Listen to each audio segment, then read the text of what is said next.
Guys, welcome back to the Madison Zone, the channel that does DIYs, life hacks, and challenges.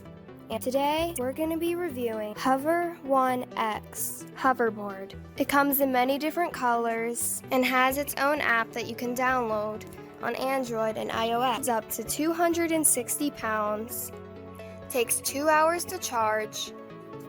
Battery lasting can vary depending on how much you use it. It's very easy to charge, very easy to turn on. Simply just press the button. Same with turning off, just press the button. The charging port is on the back. Simply just pop it off and put it back on. Very easy. Maybe your cat will enjoy it too. It works on carpet and any flooring, and outside. I do not recommend grass though. These wheels are not meant for grass, or dirt, or mud, etc.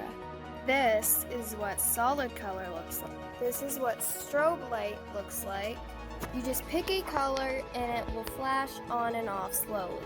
Music starts out with a solid color like this, the default's blue. And it will change colors and flash the beat of the music.